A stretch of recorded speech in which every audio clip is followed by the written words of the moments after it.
The recording. Hello. This is Ignacy from Portal Games.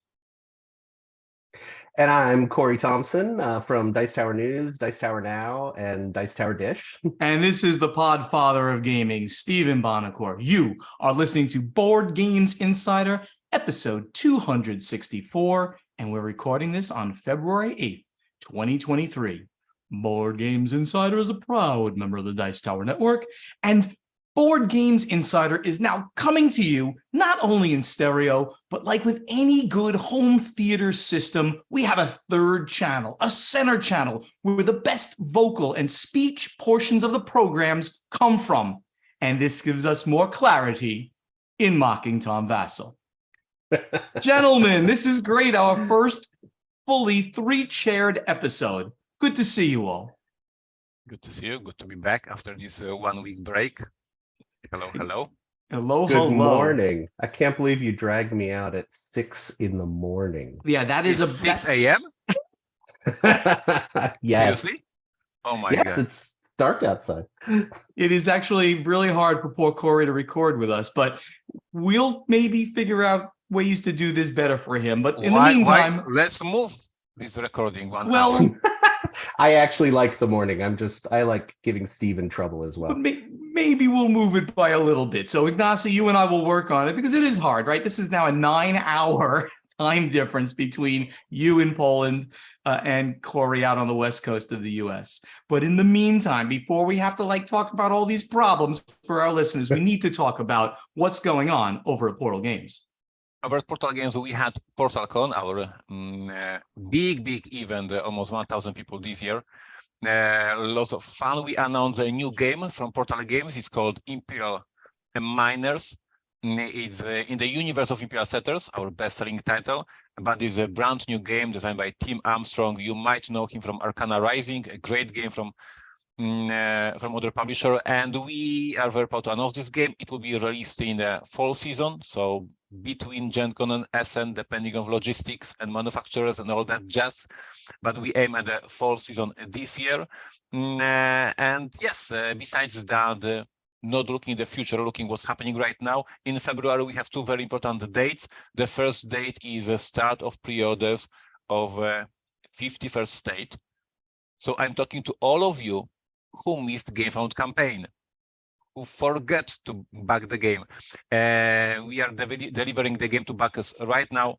We are shipping the packages every single day. And after we finish the shipping, and it will be in 2 weeks, we are going to start pre-orders on our website. It will be on February 17th, so very soon. 51st State, I wrote even an article on my website. The game was released in 2010. It's like 13 years ago, and wow. is still selling, still appreciated by players, survived the trial of time, or whatever you use the phrase in English, and I'm very proud. So yes, this is an ultimate edition with all expansions in one box. So if you want to check one of my first games ever designed, because it was many years ago, before Robinson Crusoe, before Imperial Settlers, before Stronghold, Detective, one of my first games, still on the market, still selling very well. February 17th pre-orders. And as for the street dates, February 22nd, 11. I saw Stephen received your copy. I appreciate you. I appreciate you as a backer. And I can't wait to get my 51st State as well. I will be showing that off as well. I appreciate that. So we delivered all the copies of 11. So now we can start going with the game to the retail. So February 22nd, once again, message to all of you who missed GameFound campaign, who missed it when it was on the crowdfunding. The feedback on the game is super positive. I'm very proud and very happy, and the designer of the game, of course, Thomas Johnson as well. So these are two important dates that are happening in February for Portal Games. And what's happening at our offices, I will try to be very quick because now there's 3 of us to discuss what's happening, but lots of things are happening, obviously. Playtesting Batman cases, sending Imperial Miners to the print, updating Thorgal. A reminder for everyone, we are going in March or April to the GameFound with the brand new game from Portal Games that is called Thorgal, but we are doing updates already. Since December, I'm discussing the mechanism, discussing the plot, discussing everything. So if you want to learn more about this game, you can already go to GameFound and learn about this more. Yeah, so basically, guys, go to IgnacyTrzewicek.com to read my essays and articles about board gaming, or go to portagamesUS.com to spend some money and bring some money to my budget. I appreciate you. And this is what's happening at Portal Games. And it's really worth going over to IgnacyTrzewicek.com, even if it takes you a half hour to figure out how to spell it. Corey, what's happening over with Dice Tower News? So that's IgnacyTrzewicek.com. It's spelled just like it sounds. Exactly. Exactly. All right. If you type any vowels, just you did it wrong. So it's been a pretty quiet week for me. I'm still recovering from the cruises and the travel. So, 2 cruises in a row, a Dice Tower cruise, Podfather cruise. That's right. So the exciting things going on, I actually have a bunch of designers coming to the house in the beginning of March. There's going to be a party hosted by Daryl Andrews of Sagrada Design, and he tends to come with a big entourage. So we've got a whole bunch of people coming over, and I'm just starting to plan about that. But mostly I've just been sitting. One big title that I played that I thought was really good is the roll and write title, Rustling Leaves. Gorgeous art. It's designed by Paolo Mori of Libertalia fame. And basically you roll 2 dice and you enclose a box on your square that is, the dimensions of it are the dice. If you roll a 3 and a 2, you enclose a box that is 3 by 2. And you get to cross off 1 symbol type within your box. Interesting scoring, 4 different seasons that score differently. So that's the biggest thing that I've been playing with, is rustling dice with the family. They can't get enough of it. Or I apologize, Rustling Leaves is the name of the title. Rustling Leaves. Rustling Leaves. Very, very cool. Well, over here at the Podfather of Gaming, the news of the week, I mentioned it at the end of last show, of course, that I was appointed to the board of directors at the World Series of Board Gaming. They really loved my enthusiasm, and amazingly enough, somebody respected my business knowledge of the industry to say, hey, you could be an asset in our guidance, right? I'm not working. Anybody, Russ Wakeland out there, I know he's going to say I came out of retirement. I am not out of retirement. This is something you take a meeting a month and you just say, oh, that's a great idea, do that. And that's not a good idea, don't do so that. Should I send some beers from Poland so I have Neroshima Hex tournament during this event? Like how we handle this? You want to be part of the World Series of Board Gaming? Yes, Neroshima Hex players would love to play it. Yes, let's do this. Well, you know what? Right after this, I'm going to hook you up, and I got to write this down because I will forget it. Where is my note? Where is my pen, Ignacy? We are making business on the fly for all of you, our dear audience. This is what's happening. Portal, Ignacy, and Kira. So we, as part of this whole thing, I recommended that we get a marketing expert to help go out and get sponsors, and the sponsors are coming like crazy now. So this is going to be at least twice as big as it was in 2022. So maybe Portal Games can be part of the sponsorship. Maybe you can run a tournament there that's not part of the 16 ring events, but they're doing outer tournaments and things like that. We will talk about this. I will hook you up. I know a guy. Don't worry. But for everybody else out there, I'm going to steal the code that I've been talking about. The code Podfather, promo code, will get you $40 off if you want to go there. By the way, I don't get any money out of that, so I don't think I'm getting anything, but I'm helping you. I'm helping the World Series of Board Gaming. You can go over to the WSBGVegas.com, sign up for either the 4-ring package or the play and stay package. Use code Podfather, $40 off. It is one great time out there. And just, one person does it, bring your friends. You're going to love this event. It was just so good. And that's why I'm promoting it so much. And that's why they've asked me to be actually part of the board. Game designing. Yes, amazing. Do we have a section now when you are talking about the game design? Like this is what's happening for the upcoming months? This is what's happening right now in my life, Ignacy. I am designing a game right now. It's amazing that I was not invited to this designer meetup at Corey's house with Daryl Andrews and Entourage, but hey. You should check your messages more often. I mean, I didn't invite you, but you should check your messages more often. Anyway, Anyway, it continues, major modifications going on. And at Dice Tower West, I will be doing playtests. So if you want to playtest the design and you're willing to sign an NDA, I have to do that based on the contract that I have. You can do that with me. Hit me up on Facebook Messenger or a DM on Twitter, and I'll put you on a list, and then we could see if we can hook up there. I'll be playing it at least once a day over at Dice Tower West, which is the second week in March. Can't wait for that. I'll see Corey there, I know. But even closer, this week is my annual Super Bowl trip. I leave tomorrow very early in the morning to get out to Vegas. It's a crazy party, eating, drinking, Vegas fun. We make a ridiculous number of bets, and yours truly gets to put them in a spreadsheet to figure out at the end if we've actually won money or not. And often we do, which is actually kind of fun.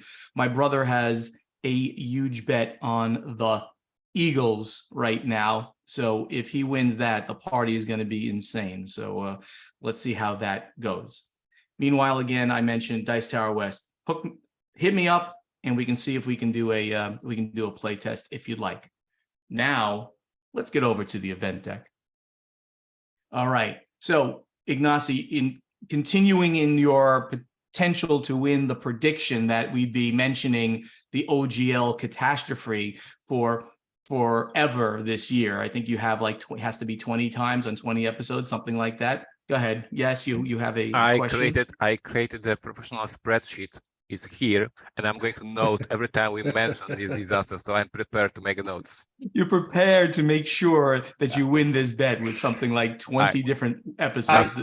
I will mention it every single episode for the low cost of one 51st state. Deal. This is the second deal done in this episode. This is like we are all on fire. We're making deals here. Here we go. So a very good friend of mine, Paul Butler, he runs one of the biggest and best game shops, owns and has been the manager forever, now owns the shop in the Baltimore, Maryland area. He is also a contributor on ICV2, and he wrote this really good article about the fallout, and he called it the OGL roller coaster. And some of the things he's mentioning here, it's just good idea for us to bring it out, and that people who are invested in this entire thing, meaning they're role players, right? And they already have been playing Wizards of the Coast stuff, D&D, that they should think about these things. And a couple of things he says, that people are saying things like, I'm never playing D&D again. I'm getting rid of all my 5e books. Paul says, great, sell them to me. My store does a sizable business in used RPG books and D&D 5 books. They rarely show up in the used department. He says, people are saying, let's all play Pathfinder instead. Wonderful. Whether it's Pathfinder, Dungeon Crawl Classics, 13 Age, Fantasy Age, there's plenty of things out there for people to do. All these indie games. Let's boycott the D&D movie. I mean, whatever you do, you, right? And he's trying to say that these things are not helpful to the conversation. And they're not, right? I mean, Wizards did something. Obviously, everyone thought it was wrong, but they've now backtracked and moved along. And the outrage is like a created outrage. You still have amazing outlets that you can do in the role-playing genre. I know myself, I'm going to continue to play 5e, and I also play Pathfinder, and I'm going to even play some other stuff, some indie stuff like Free League stuff coming up next year. So this reminds me of some of the fallout that happens regularly with Games Workshop, that every time they announce a new rule set for Warhammer, Age of Sigmar, you get posts on Reddit and all over the place of people just burning all their old sets in anger and frustration. It's just not helpful. It really is weird. Paizo, on the next article, here we go. Paizo, who manufactures Pathfinder and has for a million years, and they are the second biggest role-playing company. They have run out of the Pathfinder core rulebook, and they'll be out of stock until April 2023, specifically because of this issue. So there is, it's affecting the industry in a material way. So I wonder, because early on when the OGL was really being talked about a lot, Paizo said that they were going to republish their books with a big moniker on it that said adhering to original OGL. I wonder if some of that already went in place, or is this people buying like crazy in fear that the OGL affected sales? Could be either. I know they started a huge sale when the whole story started. They did okay. So let's everybody goes to play Pathfinder. They have a huge sale. They were reporting on Twitter that they cannot pack all the packages. There's so many orders coming in. They were on the official Twitter. They were saying apologies. We cannot catch up with the orders that you are putting in our web store. And then a few days later, they just said, okay, we're out of stock. Everything sold. So that was, from the view of Paizo, it was perfect timing for them to make a huge number of new fans of that game, because they used very creatively the mess around Dungeons and Dragons, and they just sold hundreds or maybe thousands of books. We don't know the numbers. They just said that the stock they had was planned to be lasting for the 8 months. So they sold 8 months of stock in 2 weeks, which is a good problem to have. That makes sense. Yeah. So also, it's being reported that non-OGL fantasy RPG lines are all doing very well. Not only Pathfinder, as we just mentioned, but we also have I mentioned when I was speaking a moment ago, the Free League Publishing, which does The One Ring, probably their biggest title. Dragonbane, I believe, is theirs as well. They do Alien. They do Alien. They do Tales from the Loop. They do a ton of role-playing games. They are the biggest European role-playing publisher. Yeah. So they're doing very well, and they've been talking about moves that they're going to make to ensure that they can still publish their games. Monty Cook Games doing very big numbers, apparently. Renegade Game Studios, right? A big board game publisher in the US has gotten into role-playing games, and their Essence 20 RPG system apparently also hitting on all cylinders. And finally, Modifius's RPG system as well. Even though they lost the Conan license, they've got other things going on as well. So it could be the biggest boon of all time for role-playing games. And I bet in the end, here's a little prediction, in the end, this could make D&D even bigger, because people are talking about it. And the more you talk about it, more people are going to say, because people don't care sometimes. We have the alpha gamers that care about this kind of stuff, but a lot of people can be like, oh, you know what? I haven't played D&D in a while. Let me go get my books out and start playing again. For sure, in my opinion, Wizards of the Coast has now a huge mess in terms of public relations. And this year, 2023, is their plan to fix the mess they started on January 5th. So for the fans who are loyal to the brand, I guess they will be spoiled with all the free PDFs, all the gifts, all the special offers, because they need to get back the love from the fans, because they lost a lot of credit in just a few days. They certainly did. So I'll get a little shout out here, not much to talk about other than a shout out to Dominique Metzler, who was the owner of Das Spiel, right? The biggest game convention in the world, the Spiel, Essen. People call it by different names. She sold the company to the same people that run Nuremberg Toy Fair, which has another name too. It's not really called Nuremberg. What's Ignacy? You probably know the name of that fair, isn't it? It's got some very. You don't even know. He doesn't even know. I can find it somewhere here, but okay. I don't remember. Nobody knows it. They just call it Nuremberg. So she sold the company and continued managing it through this year's Spiel, and is now finally stepping down. So we wish Dominique, who's a lovely, wonderful person. I took a meeting with her this year in Essen just to say hello and to congratulate her on all the great things she's done. So it's wonderful to see that her work has paid off. Spielwarenmesse EG. Spielwarenmesse. Spielwarenmesse, dude. This is serious stuff. Like Gesundheit. The next thing, maybe the last thing we do, we're gonna talk about Fun Again Logistics. They're closing up shop. So this is something that's going to kind of weigh heavily on publishers in North America, in the United States specifically, who use Fun Again Logistics to distribute their games, their Kickstarter games, their crowdfunding games.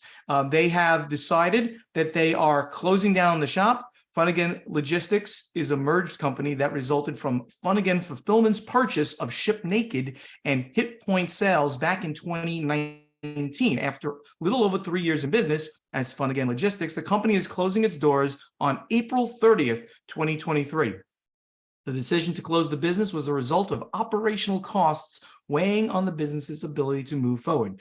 They will accept orders until February 10th, 2023, and will continue to fulfill all pending projects in their warehouse, projects en route to their warehouse, and orders from their web store until March 3rd. The company also requested that their existing clients make other arrangements for the fulfillment and storage needs as soon as possible. So, I mean, while the average gamer out there listening may not think this is a particularly big story, I know for a fact that a very large number of companies, publishers in the United States use them to fulfill their crowdfunding needs.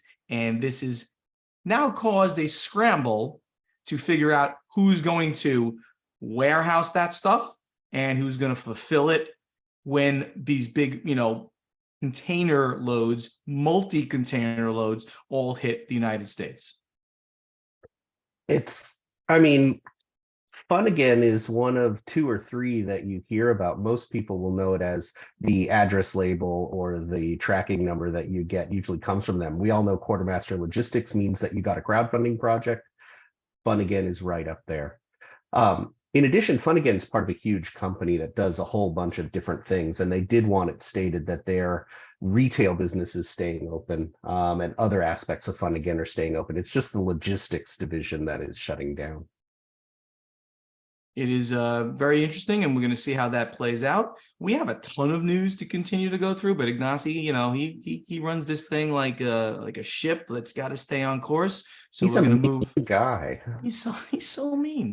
People don't. Yeah, I don't know why I joined this group. It's terrible. Let's get to strategy and tactics. All right, well, I'll take a few questions from our guild here today, and the first one comes from Joshua Danish, who's at @JDanish. He says, "Hi, all big fans and have been listening since the beginning. Also, a fan of cookies." So obviously, Ignacy, you better. My man. Right. I was hoping you'd be up for talking about how you think about placing games on platforms like Board Game Arena or Yucata that have increased so much over the years. When is it good to put games there? When is it problematic? How do you decide? This is a question that we have taken in various ways. Ignacy, is there a point that you say it's a good idea to try to get them to implement on a digital platform, or do you basically just wait until somebody comes to you and say, "Hey, we want to put your game up there"? Yeah, this is for us, for the publishers. We don't have resources to do ourselves. So either the platform is super simple and yet it will be difficult for us. Either the platform has a team that says, "Hey, we are that platform, we want to take your game, put it on our platform, do you agree?" And then we discuss contract and all the details. So yes, some of our games are on different platforms. We often promote Tabletopia as a great platform to play board games. We are not on a Board Game Arena, we are not on the Yucata, because we don't have time, we don't have resources to do that. And then there is always the question if it helps to sell a game or it doesn't help to sell the game. With a tabletop simulator, we have, for instance, issues that there is a mod of our game called Narushima Hex, but I also own the app Narushima Hex. So if somebody downloads for free Tabletop Simulator and plays Narushima Hex for free, Michael Orange, designer of the game, doesn't get royalties because he gets paid for the app, not for this mode. So there's a lot of discussion. We could make the whole episode about the pros and the cons. Obviously, for instance, for detective, we put for detective the case number 1.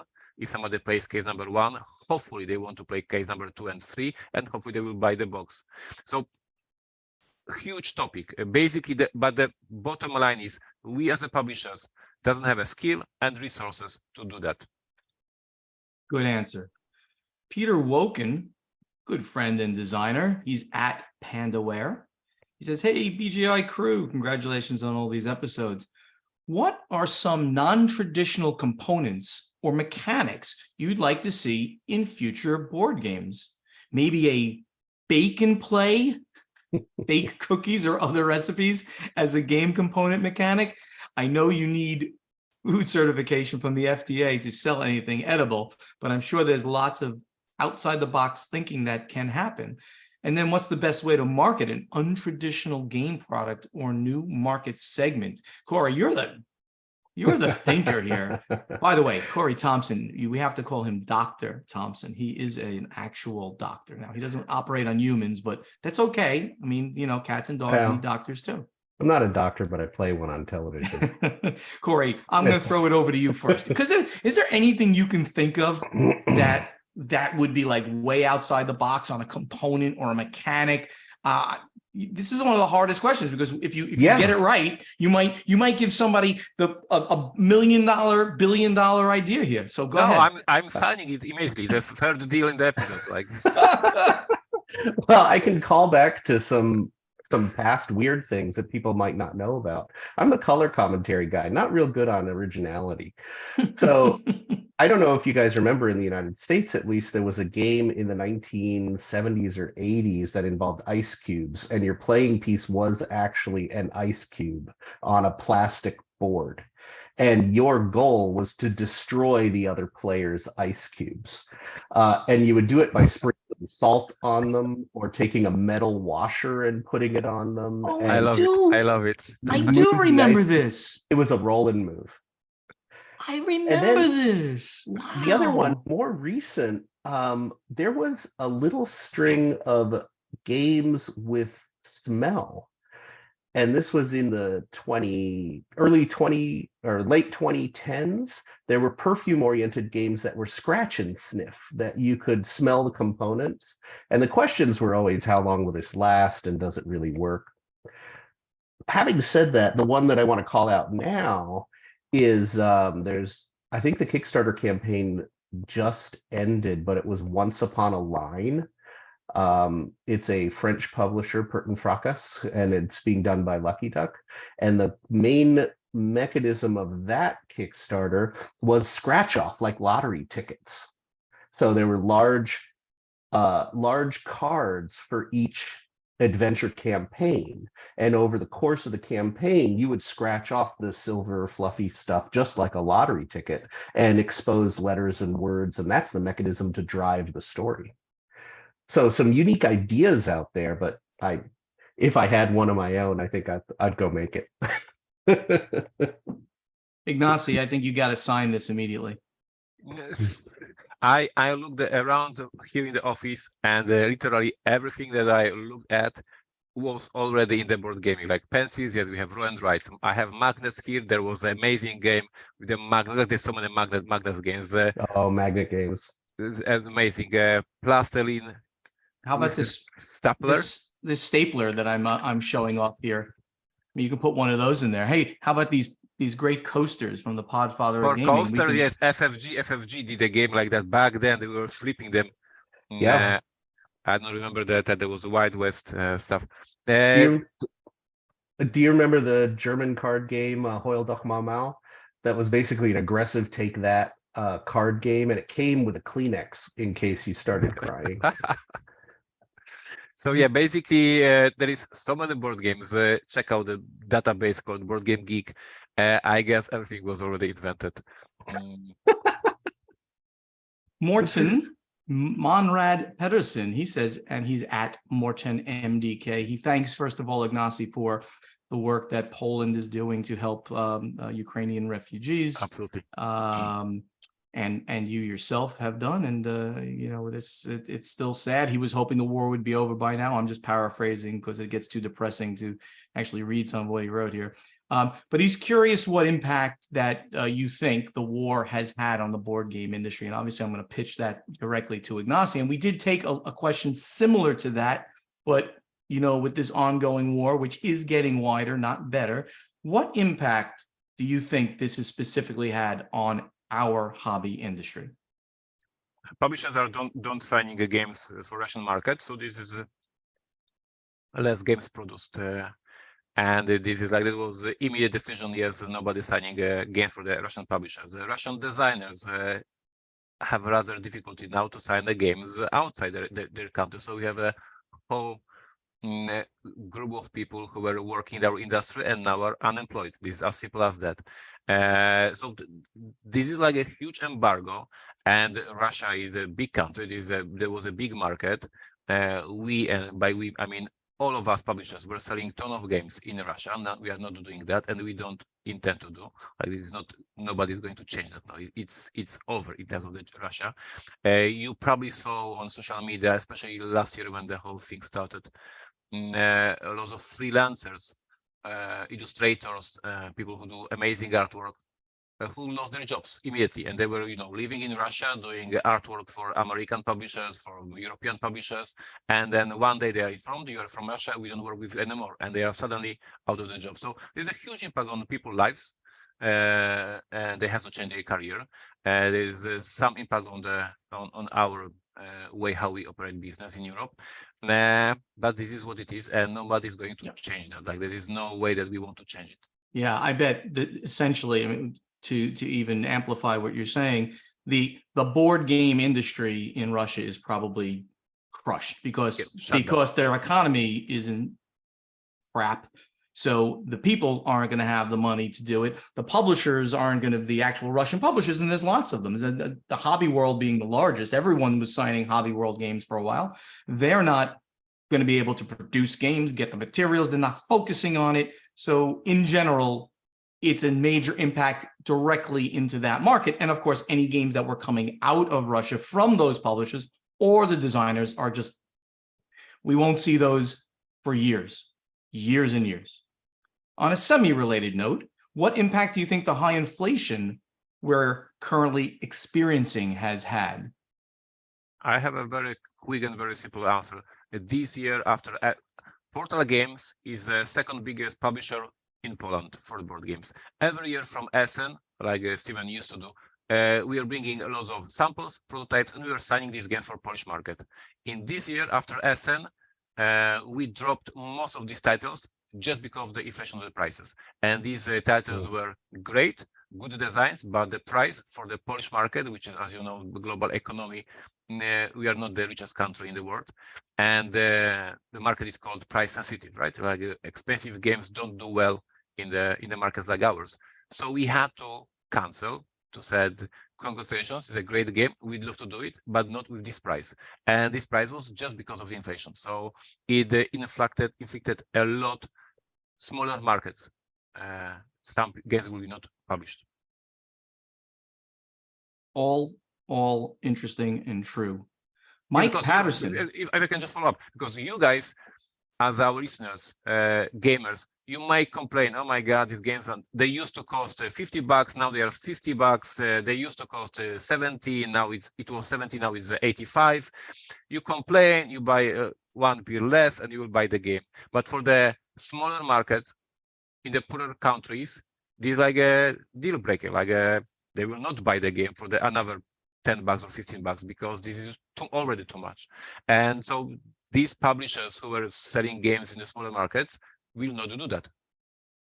Right. So we're saying that the smaller markets are actually going to be impacted even more heavily than the major markets, the United States, UK, most of, the Western portion of Europe. And you see that already with a lot of the small board game publishers either closing shop or positioning to be bought by the bigger companies.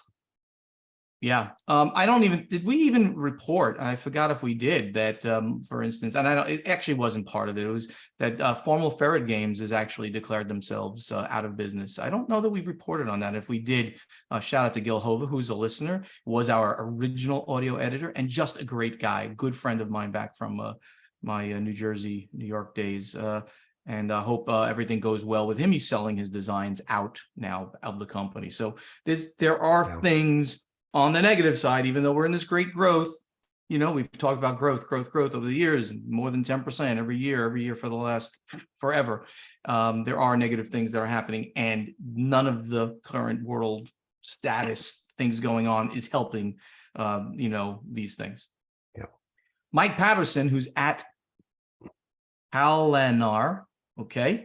I will soon, hopefully, be retiring from my job as a teacher. However, I will need some part-time income coming in. Can you give me any advice? I guess this one's for me, on possibly finding partial income streams as a retired teacher in the gaming industry that ideally would not need relocation. So let me take it first.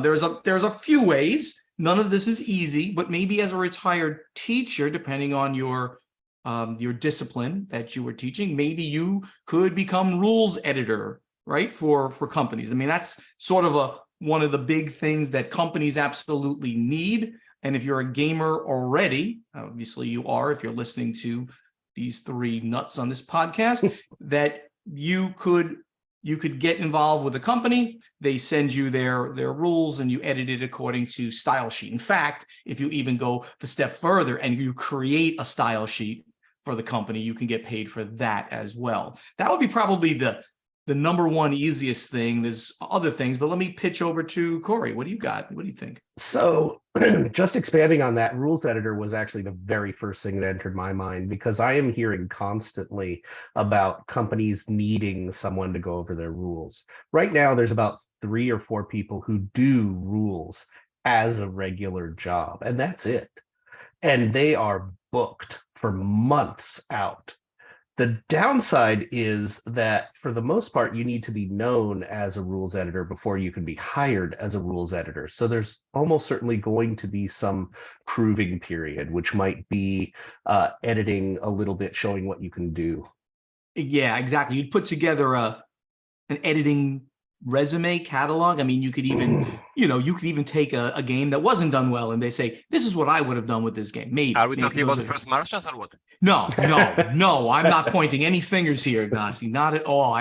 Your rule books have been solid. Thank you. Yeah. Robinson Crusoe was just absolutely right out of the rule book. Just a perfect. I learned it right perfect. from the rule book. First edition, just right on the board. Actually, I did learn it from the rule book, but I was not first I did edition as rules. Well. Yeah, I did it with first edition. I'm glad you have a good sense of humor about that, Ignacy. So it was probably a little painful back in the day, but a little bit better now. Okay. All right, let's get over now to play testing. So last week, actually, it's been several weeks because we didn't do play testing last week, and then we have predictions. So this actually goes back to the beginning of the year, I guess. And it was, again, having to do with the OGL.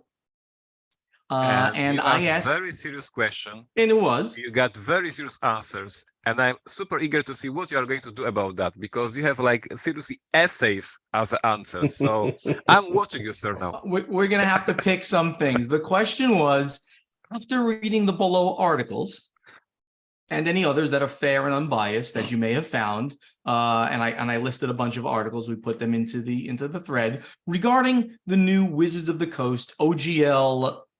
I actually think it was supposed to be called 1.1 or something like. What are your thoughts? And I asked people to keep it civil. We're friends here. Just want to get some other insight. So, I mean, Ignacy, why don't you try to pick something out while I also look? No. These are like essays. I'm not going to report on the essay of each of our listeners. Okay. So, but here's the funny thing. We didn't get nearly as many responses as I thought. We got 5 essays. I guess a bunch of people said somebody else has said it all. All right, I'll just give it a shot here and I'll see what I can pick out. It says, well, it makes me glad that my RPG system doesn't take anything directly from D&D. I think regardless of how they try to retcon this particular iteration of an updated OGL, companies and individuals will be moving away from any direct association due to the possibility of future OGL updates, putting their work and livelihood at risk. And that was from Evan Halbert, who is a designer. I'm going to read some of the smaller ones here. And if there's one that you guys want to pick on here, just, please jump in.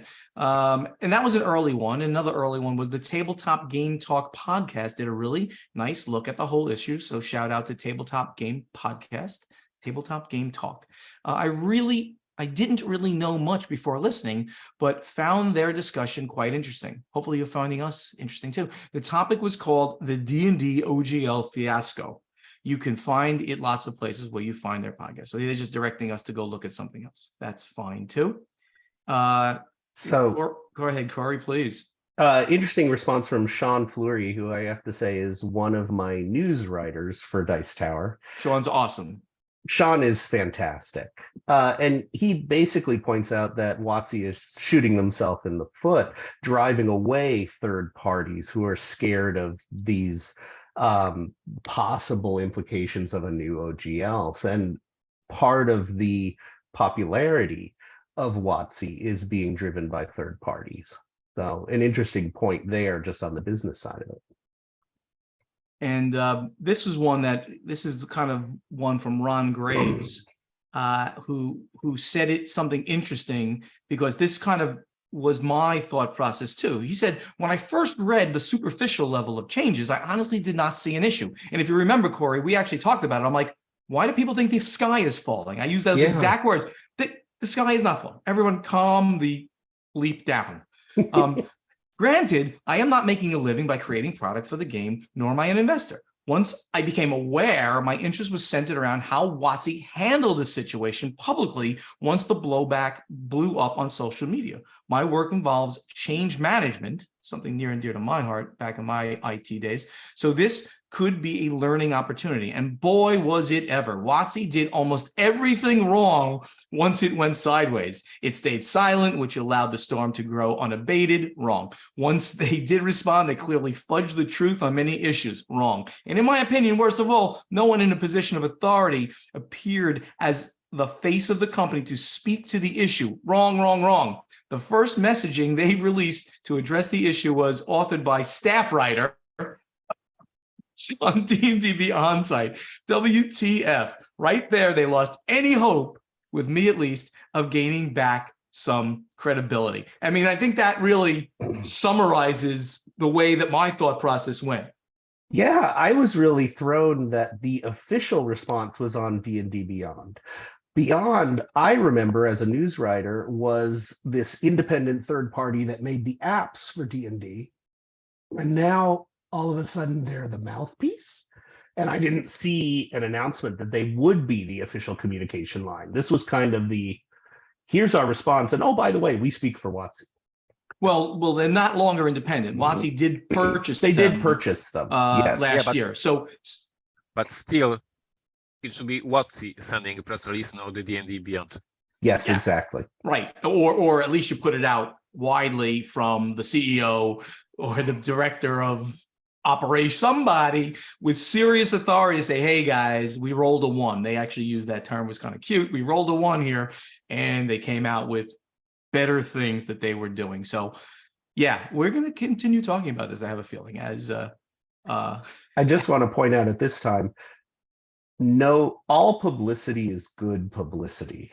So again, what Ignacy was saying and what you were saying is this is going to, in the long run, make more people look at role-playing, look at D&D.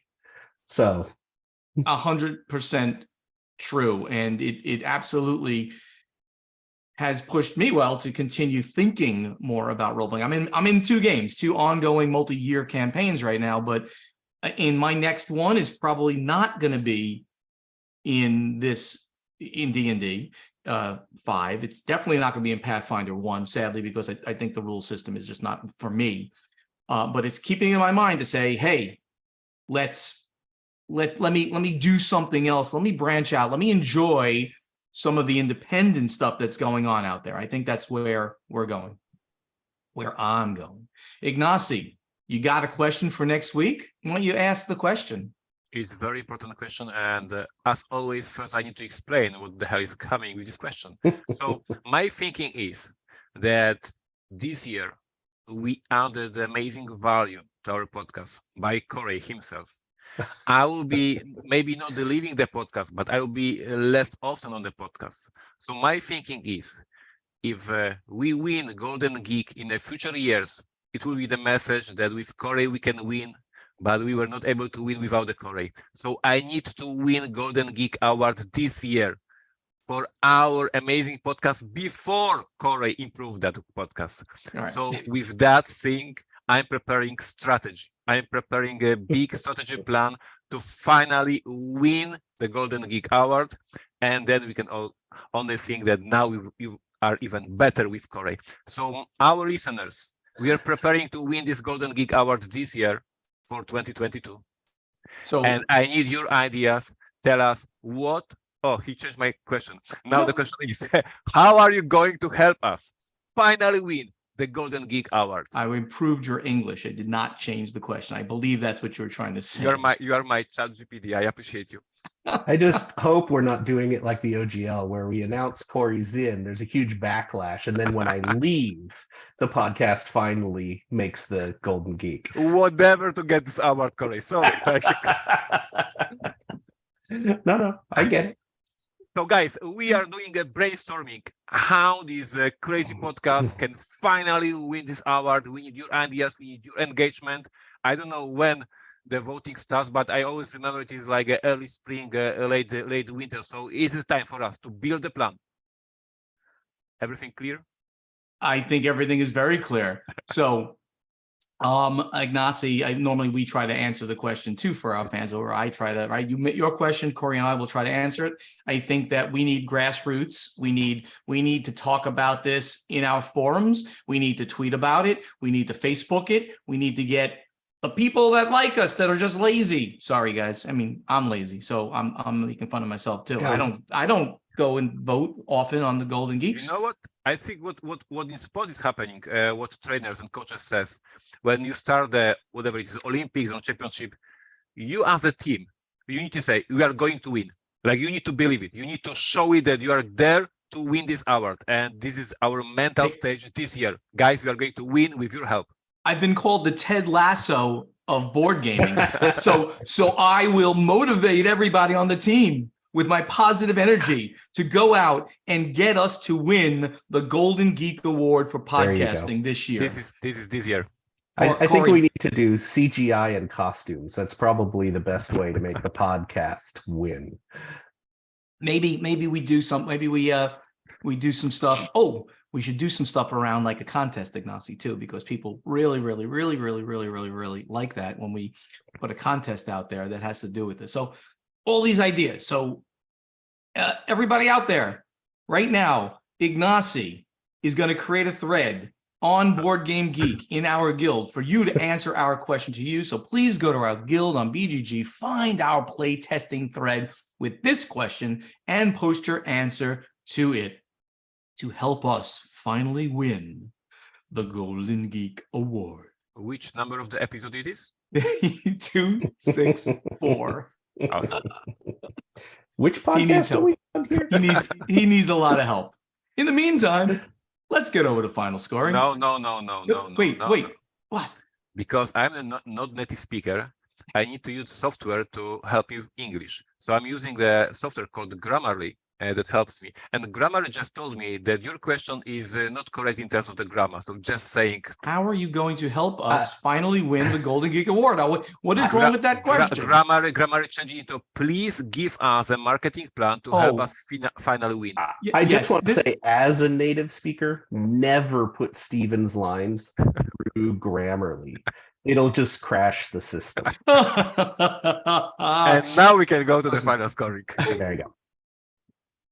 Thank you so much for listening. Help us spread the word about this podcast by telling your friends to download Board Games Insider wherever they like to get their podcasts, or you can now watch Board Games Insider on the Podfather of Gaming YouTube channel.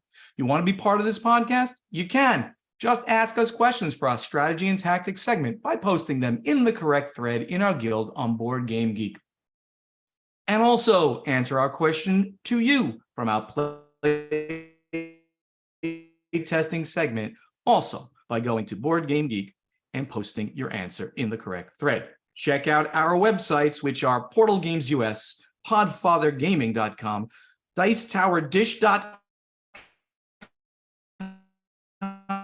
dicetowernow.com for another half hour here. We are all over social media, so interact with us, please. On Facebook, please like our pages, which are /BoardGamesInsider, /Portal Games US, and /Podfather Gaming. You can speak directly to Ignacy and Steven on Twitter and Instagram at Portal Games US and at Podfather Gaming, also at Dice Tower Dish and Dice Tower Now. And our very active YouTube channels are Portal Games Movies, Portal Games Gameplays, and the Podfather of Gaming. And on TikTok for Ignacy, it is Portal Games US. We really would love to see you in person at an upcoming convention in 2023. So if you come to one of the ones we talk about, please find us. Let's chat. Let's chat. We really live for this. Board Games Insider is professionally edited by Joshua Bowman from Tabletop Submarine. If you want your podcast edited by Joshua, you can reach out to him at tabletopsubmarine@gmail.com. And that great voice you hear doing the intro, outro, and in-between segments is that of Ray Greenlee. He can be contacted to do voiceover work at raygreenleevoiceover.com. Gentlemen, any special news you want to share right now with our listeners? This is your opportunity. If somebody's information. If somebody's watching on this amazing YouTube channel, Podfather Gaming of something, I'm just showing cards from the Imperial Miners. I don't know how much you guys can see, but if you pause the video on this YouTube channel, you can now see what I was talking about, Imperial Miners. I'm doing proofreading today, and I have to read everything once again before it goes to print. So pause the video on YouTube channel and enjoy the print. That's pretty cool. So if you actually watch this on the Podfather of Gaming YouTube channel, you'll be the first person ever to see that set of cards, which are not even cut yet. They're not even cut. They're just on a sheet of paper. Yep. And he showed you could stop that scene. You can go and bring it bigger so you can see what Ignacy is now doing. I'm excited. Do you need a native speaker proofreader here? This is Yes, always. Always. There you go. All right, everybody, take care. See you next time. Bye-bye. Thank you. See ya. All right, stop your audio. Oops. Whoops is not a good word right now. Nope. You actually recorded something, right? Yes, I did. I'm just trying to stop the recording. You want to? Okay, yes, I want to stop this recording.